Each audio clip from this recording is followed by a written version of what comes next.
الحمد للہ وحدہ لا شریک لہ والصلاۃ والسلام علی من لا نبی بعدہ۔ آج کل ایک یہ میسج بہت عام ہوتا ہے اور اس جیسے میسج بہت زیادہ کیے جاتے ہیں۔ مثلا کوئی شخص یہ کہتا ہے جی فلاں بندے نے خواب دیکھی ہے اور خواب میں یہ دیکھا ہے، جو اس خواب کو اتنے بندوں تک پہنچائے گا اللہ اس کو جنت دے گا، اس کا کام ہو جائے گا۔ کوئی شخص کہتا ہے جی اتنی بار آپ درود پاک پڑھیں آپ کو یہ ملے گا، اور جو آگے میسج کرے گا، میسج آگے جاتی اس کو یہ مل جائے گا۔ حضور اکرم صلی اللہ علیہ وسلم پر درود پاک پڑھنا یہ بہت افضل اور مقدس ترین عبادت ہے، اس میں کوئی دوسری رائے نہیں ہے۔ قرآنی آیات، اللہ کے نام اور اذکار بہت مقبول ہیں، اس کا بہت اہتمام کرنا چاہیے۔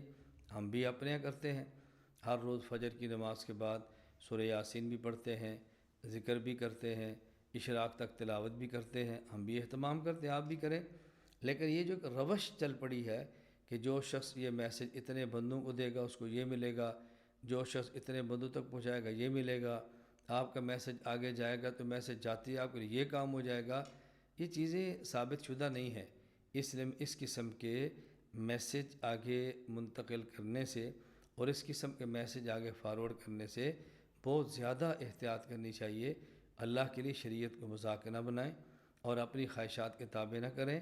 معتمد مستند ہمارے اکابر علماء، ان کے جو آپ کے پاس میسج آئیں وہ آگے دیں، ان کے بیانات آئیں ان کو فارورڈ کریں، ان کے کلپس آئیں اس کو عام کریں، لیکن ہر سنی بات کو آگے بیان نہ کیا کریں جب تک کہ اس کے بارے میں مکمل تحقیق نہ ہو۔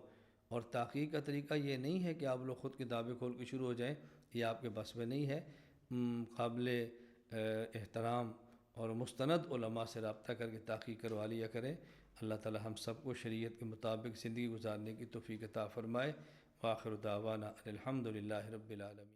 لا إله إلا الله، لا إله إلا الله، لا إله إلا الله، ما لنا رب سواه.